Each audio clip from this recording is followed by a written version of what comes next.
So let's check the comments on my channel. Matt, please review the fight from Knight of the Seven Kingdoms. Movie fight review, please, Knight of the Seven Kingdoms. So let's do a movie fight review of the latest mass fight from the Knight of the Seven Kingdoms.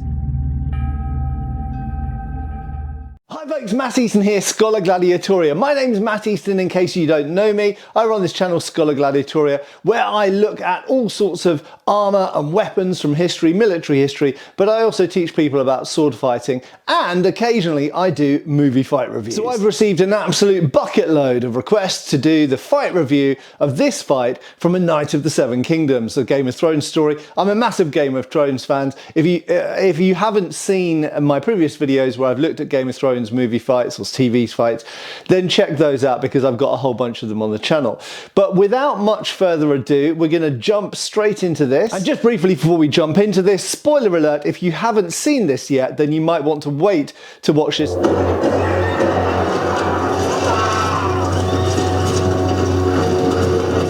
This is a massed combat. I won't go into the backstory of why they're having it, but fundamentally this is a massed combat, which is something that used to happen. One of the most famous examples from history is during the 100 Years' War between England and France, the Battle of the 30 as it's known. Look that up, you can Google it after you've watched this video.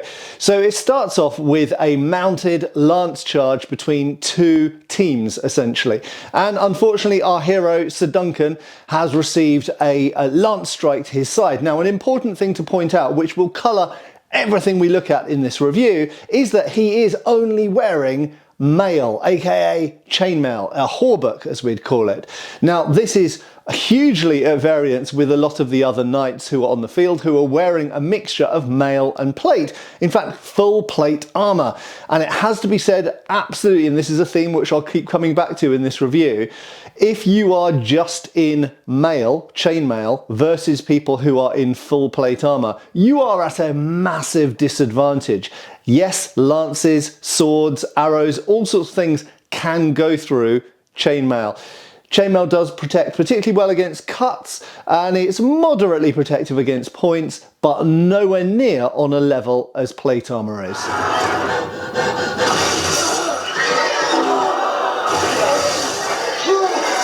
At this point, Sir Duncan seems really quite screwed. He's taken a lance thrust to his side, and he's just been hit in the face in the helmet with a flail. That ball on a chain is known as a flail. Now, I've done some videos recently talking about flails, so check those out if you haven't seen those already. And indeed, this sort of weapon, particularly at the end of a chain like this, can have enormous velocity and would be really unpleasant to be hit in the face with, no matter how good your helmet is. Probably the most protective type of helmet that's ever been invented is a jousting helmet known as a frog-mouthed helm, or we call them a frog-mouthed helm now, a type of helm which connects to the breast and back plate, and that means that it transfers the force to the cuirass, the breast and back plate, rather than into your face or into your neck or head. In this case, Duncan hasn't got one of those because he's a hedge knight. He's fairly poor. He's only got mail armour and a fairly simple helm on his head. So his face, his neck, he would have taken a lot of impact force. And I guarantee you, no matter how protective this type of helmet is and how well fitted it is, some of that force will carry into the face from that ball at the end of that chain.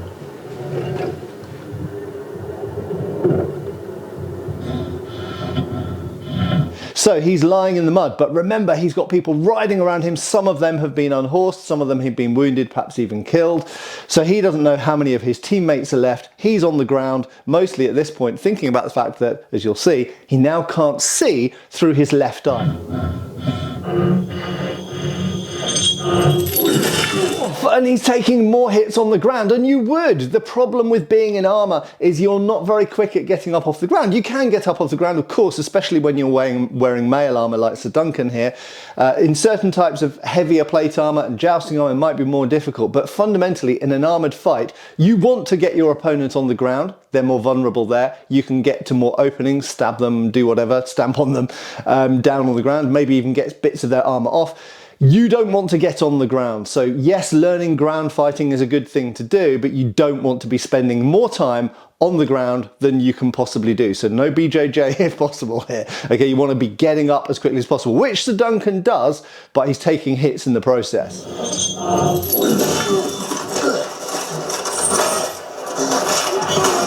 when we're talking about armoured fighting with swords, the point of the weapon, the thrusting point, is really the most important part of the weapon. You can't cut through most armour. You can't even cut through mail armour most of the time.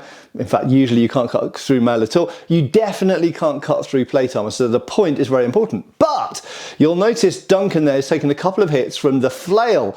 Flails, axes, maces, these top heavy weapons, that's why the poleaxe was so popular, these top heavy weapons can have a percussive and injuring effect on the opponent even through their armour. Okay, it can knock you down, it can knock you off your horse, it can smash you in the face, it can injure bits of your limbs through the actual plate as well, but particularly the head. The head is the prime target because you can concuss, you can daze someone, and of course you can just knock them over and, as I say, get them on the ground.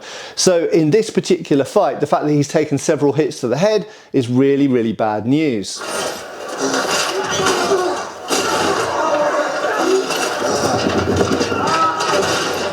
Interesting detail there of someone on foot who's been dismounted using their lance as a pole weapon on foot against someone who's charging at them on horseback. Perfectly good thing to do. It's what we see in the combat treatises from the period. For example, Fiore de Liberi shows techniques how to do this, as to various other sources. So if you're on foot, yes, you're basically at a disadvantage, but if you've got your big broken lance to use, then indeed you can use someone's momentum of their horse against them and knock them off their horse, and then jump on top of them as soon as they hit the ground.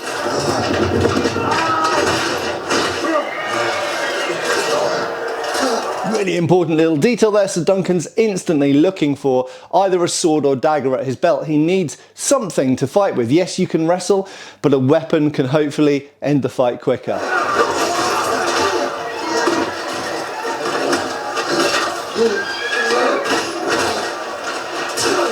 But as we see here, so much armoured fighting comes down to wrestling. And yes, as I say, you don't want to be on the ground, especially with multiple opponents and horses charging around or on a battlefield.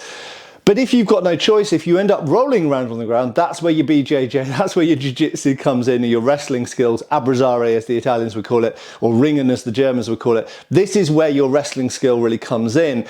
Yes, out wrestling the person, defeating them with wrestling, whether it's arm barring them, breaking their arm, whether it's just bludgeoning them on the ground, or just simply as a way to get up off the ground as quickly as possible to find a weapon to use and to get out of the route of all of those horses charging past. So absolutely, the fact that wrestling is show it so explicitly in this fight is absolutely fantastic. And many armoured knights throughout the 13th, 14th, 15th, 16th centuries would have been wrestling around on the ground in the mud exactly like this.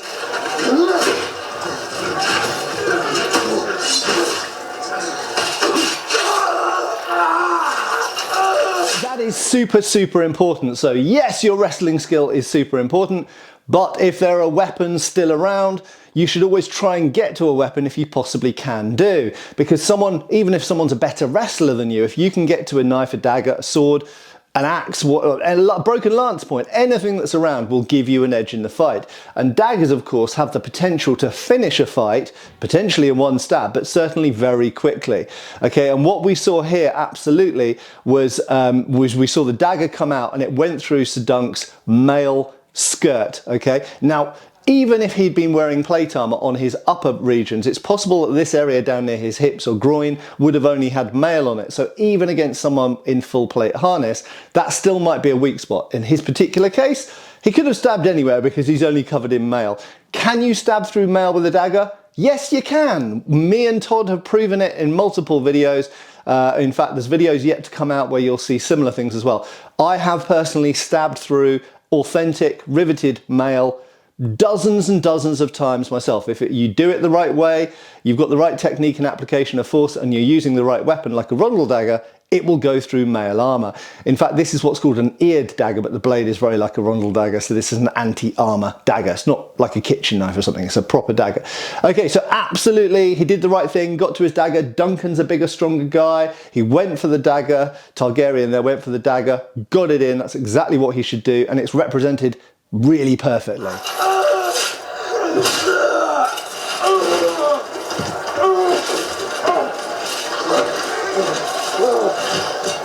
So again, as we saw there, the dagger is represented perfectly in this because it is an assist to the wrestling situation. So Targaryen is essentially losing to Dunk in the wrestling match, as he would do because he's smaller, and which is not a universal truth, of course. There's the Gracies out there, but generally speaking, okay, bigger, heavier person is a big problem in wrestling.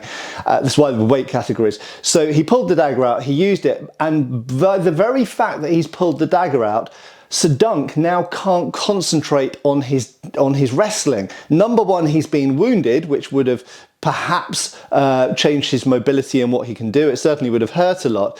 But more importantly, he's now mentally knows that there's a dagger in the fight. So he is now concentrating on dealing with the threat of that dagger, and he can't be thinking about how to out-wrestle the other person because he's got to get control over that weapon.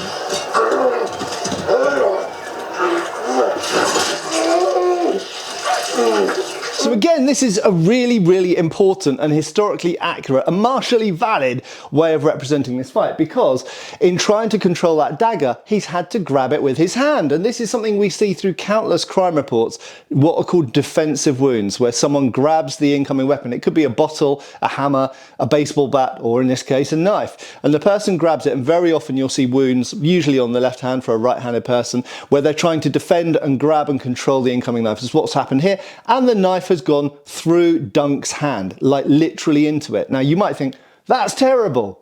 Actually, is it?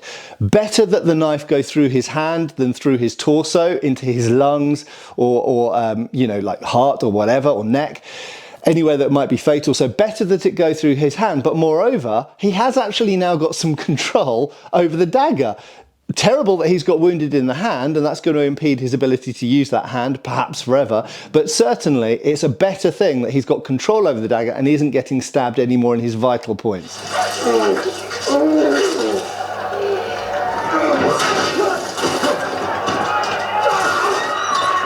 Now, I actually really like that bit because it shows the randomness of this kind of melee or skirmish.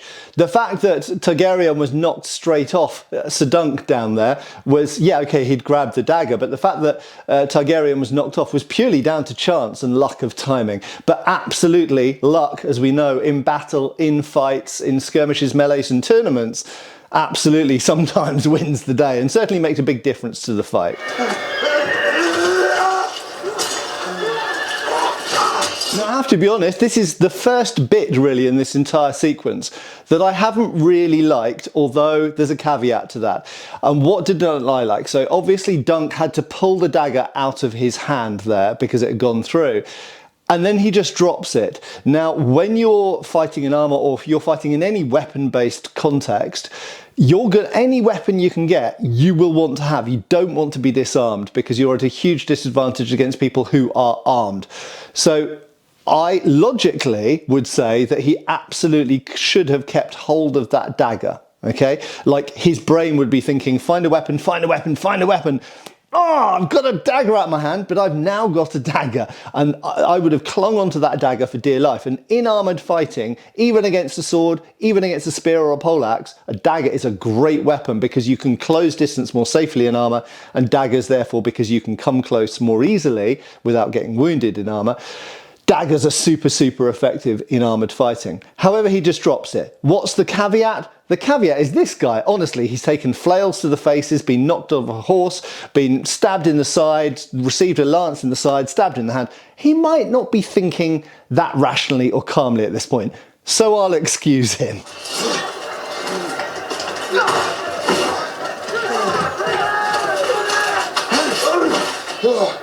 So completely accurately, a sword thrust will go through chainmail, okay, will go through mail. And I love the fact that they are using thrusts instead of just chopping away, because chopping away, it would hurt someone through the mail, but it wouldn't really do them any real great injury. It certainly wouldn't cut through the armour, whereas a thrust will absolutely stab through mail. So I love that they're using stabs, using the thrust, and also I love the fact that Dunk gets as soon as he can to his sword, because as I said before, you're going to be thinking, need a weapon, need a weapon, need a weapon, if you're disarmed.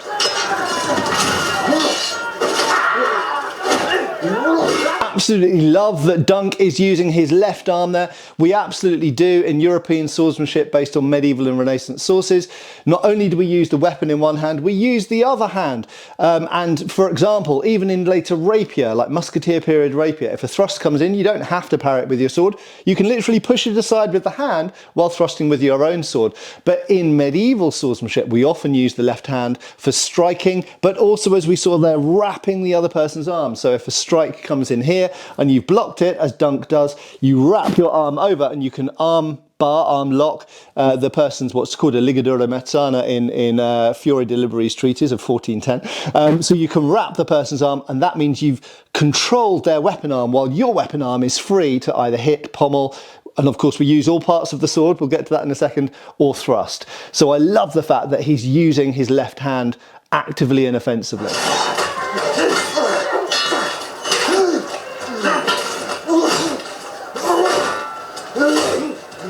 Now, if we were being super nitpicky, we could say that, okay, there is a lot of strikes going in, and so far made the big point in this video that against armour, you predominantly want to thrust or grapple, okay? That's what we see in the armoured techniques from the treatises and manuals describing armoured fighting at this time. However, human nature comes in here, and we know from numerous sources throughout history that people have a tendency to instinctively hit when they're exhausted, when they're panicking and stressed, scared.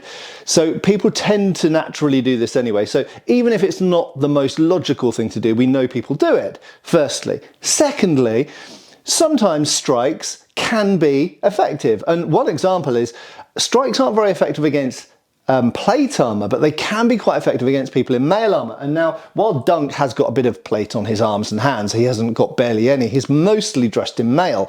And against someone dressed in mail or chainmail, strikes are a lot more effective from their bludgeoning effect than they would be against someone in plate armour. So the strikes against Dunk are completely valid, I think. And even the strikes against the plate armour, they can still have a sort of knockback or get away from me or concussive effect sometimes.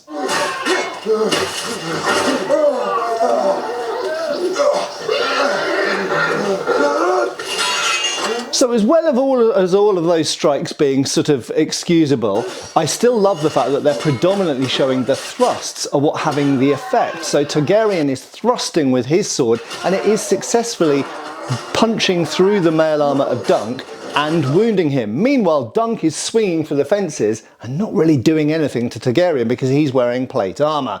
And also, you know, Dunk is not supposed to be as highly trained and in any way and as professional as who he's fighting. So we've got some storytelling in here as well as the fact it making martial sense and physical sense. It also makes sense in terms of the characters in the fight.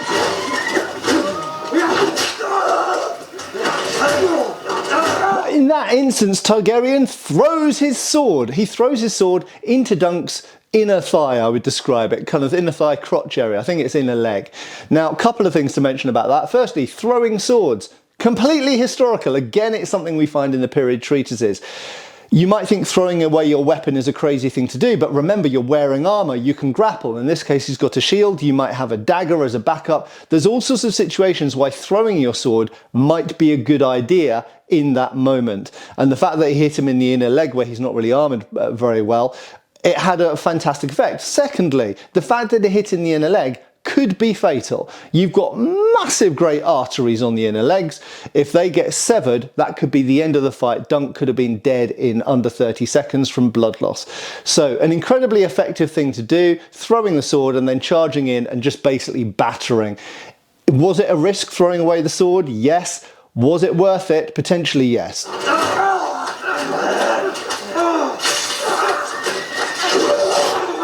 So something really important happened there. It wasn't that easy to see, but if you're paying close attention, you will have seen it. Targaryen pulls his sword out of Dunk's leg, and because he's holding it with the hilt upwards, he then strikes, like with a hammer, can be called a mordschlag or murder strike or whatever, straight into his helmet, and in fact the crossguard of the sword goes into the helmet slit. It doesn't really wound him, or only very slightly, I think. But the fact is that this is a very historically documented and effective way of using a sword in close combat when you're fighting in armour, because swords are balanced near the hand. That means if you turn them around and hold the blade, obviously in a leather gloved gauntlet, then the hilt, the crossguard and the pommel become hammers, become striking implements, and they've got more momentum because they're heavy at that end of the weapon.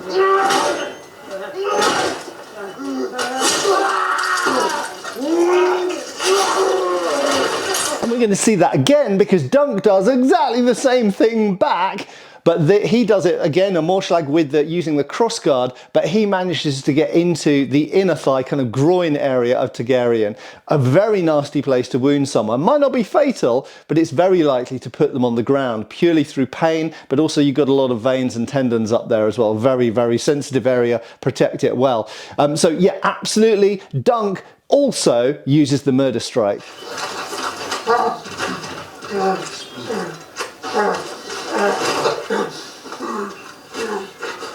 Now we're going to skip quickly over this bit. Again, spoiler alert if you haven't seen this in the actual show yet, but so turn off now if you haven't. But if you don't care, or if you have seen it, essentially Dunk here passes out, but then there's a bit of a dream sequence thing and he comes back to again. And now he basically does a Rocky. You know what, guys? I think that after all of these years of me and other people out there criticising the fact that heroes in these medieval and fantasy medieval shows take their helmets off or don't have helmets on at all, even at the beginning, they finally listen to us. Hallelujah! They've got the heroes and the baddies in helmets as described in the books, and lo and behold, they even lower their visors. Amazing! Ridley Scott, take note.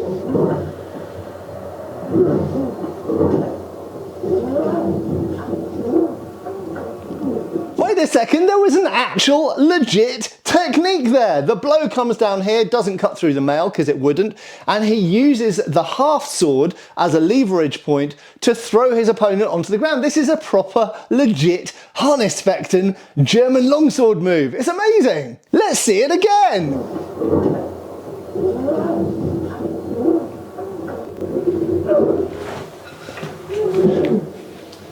This is great. Look, it's proper harness fighting, fighting on the ground, bludgeoning. He's thrown the guy with half sword, and now he's beating him to a bloody pulp with a shield and then with his fists, getting him into a position of submission. Because remember, this is a judicial duel to prove who is just, who is right, who is wrong.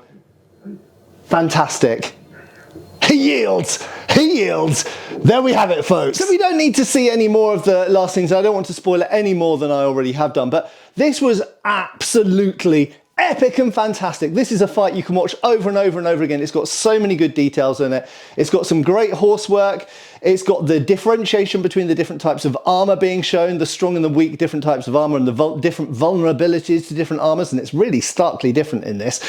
Also, it's got tons of grappling, it's got half sword throws, it's got Morschlag hitting with the back end of the sword from both people, it's got striking with a shield, it's got use of the left hand, it's got an arm wrap. There's gotta have been HEMA people involved in this, and I don't know who they are, but if it was you, then maybe post down below or send me an email, because congratulations, you have done one of the best fights that I have seen, certainly one of the best armoured fights I've seen on screen for absolutely years. So well done. Massive applause to you. I love this show. If you haven't watched it yet, watch it. It's really, really nice. I love Game of Thrones. I love the entire genre. I'm really looking forward to the next season of House of the Dragon. I just absolutely consume it all. I absolutely love it. And this has been a great, great show. And I'm really looking forward to the final episode of this season. And I really hope we're going to get more soon. Anyway, thanks a lot for watching. I have been Matt Easton. I will always be. And I hope that you're subscribed, and I'll see you back on the channel really soon. Cheers, folks. Thanks for watching. We've got extra videos on Patreon. Please give our Facebook a like and subscribe if you haven't already. Cheers, folks.